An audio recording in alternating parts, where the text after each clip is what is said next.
A couple things I just want to share with you. I know there's been some talk about the retro pay for the teachers and what that feels and looks like. I'd like to start by saying that we're not blaming anyone. We're not saying that it is anyone's fault, but I certainly want to put out to the public that we're going to approach this with mindfulness, prudence, and make sure that we get this right. Part of what has happened since this agreement, we have had a number of negotiations going on district-wide. Understand that our negotiations with the teachers is complete with the TA. We also have negotiations going on with our custodians, negotiations going on with our secretaries, and negotiations going on with our directors as well. We also have negotiations going on with our food service workers. We also have negotiations going on district-wide. In addition to that, we also prepared a 3.4 budget for our community to take a look at, and we certainly want to make sure that everything we do is done with prudence. When we're doing this process, it takes time. We have about 1,000 teachers moving from different steps and years of experience. And we don't want to rush that, and we're not going to rush that. We're not going to rush that in any way. This isn't about $1,000. This isn't about $2,000. This is $2.1 million. $2.1 million that we want to make sure we get right. And if there are mistakes, and they happen to happen all the time, we want to make sure that everyone knows that process in terms of rectifying those mistakes. We have teachers who are job sharing. We have teachers who have taken unpaid leave. We have teachers who are in advancement credits, placements. And yes, as people well know, we have teachers that didn't fall in the new salary scale, and that's about 33 teachers.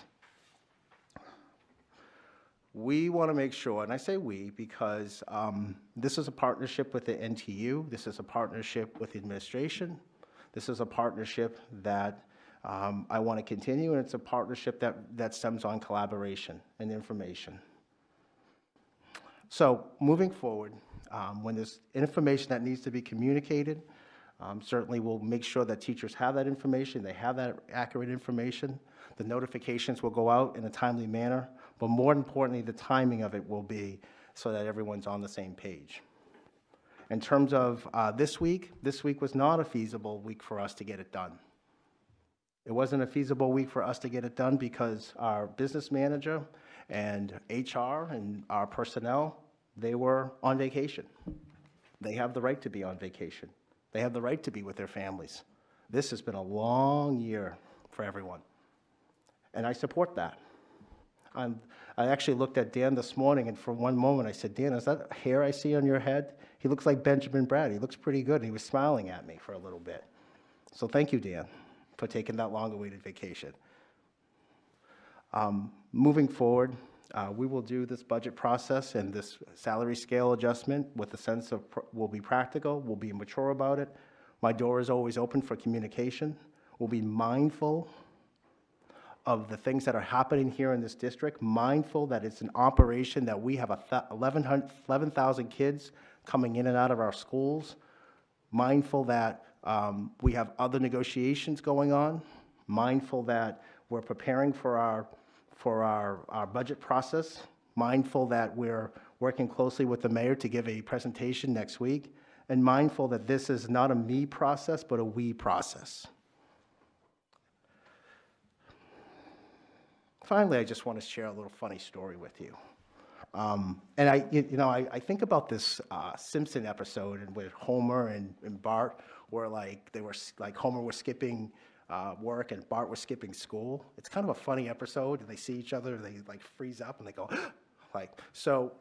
my wife works in Massachusetts, right? So she has off the first week, the beginning week of break, and then I have off the last week. So I got 3 kids. My daughter's playing lacrosse. My other daughter is playing track. We're like 2 roommates at one point, right? So we're like, you know what we're gonna do? We're gonna do a little lunch. We're gonna kind of sit and have a little lunch. So we go to IHOP and we sit there. It's at 12 o'clock in the day. So I feel like if I've seen, do people think I'm stealing money from IHOP? Should I be working? Am I on a break? So this was my break. But the funny thing about this story is that we're sitting there, we're eating, and then all of a sudden, a special education classroom walks in from the Fairgrounds Middle School.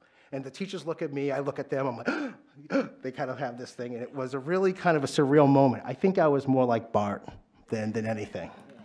But the point I mentioned that to you is that it was nice to see our kids with our faculty out there. Nice to see our kids and our faculty teaching our special education kids that need those life skills, how to go into a restaurant, how to sit.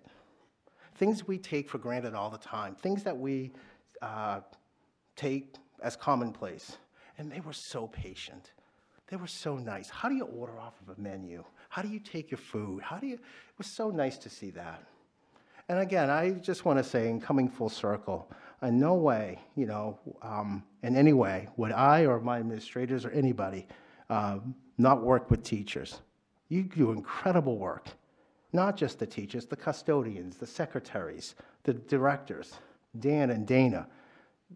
I would say that despite everything that's said, they are there until 7 p.m. every single day to make sure that this district runs. And for that, I thank you. And I'm glad that you took your vacations. I'm glad that you had some time away. I'm glad that you went and you visited your daughter. I'm glad that you actually played some golf, Dan. You needed it. We all need it. And thank you. Adam Marcoux, 4 Jalori Lane, President of the Nashua Teachers Union. I have a few notes. It's only one page, I promise. Climate survey, to piggyback on this discussion. When that question or those questions were written 2 years ago, we had a problem in the district with staff members fearing retribution for their comments on various things. Since that time, I think we've seen an improvement with that part. Is it gone away? No, it hasn't gone away. Is it better? Absolutely it is. But it is still a concern. I think those concerns don't necessarily come to you, but they come to me and to the officers of the union, and we address them as they happen. Days versus hours. This will be the 3rd year that I've talked about this with central office, to no fault of the current administration. They weren't here 2 years ago or last year to have that conversation with us.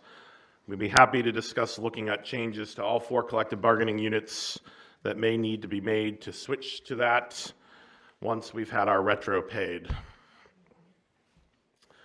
Retro and raises. I have 1,018 or so angry teachers who are watching this meeting right now saying very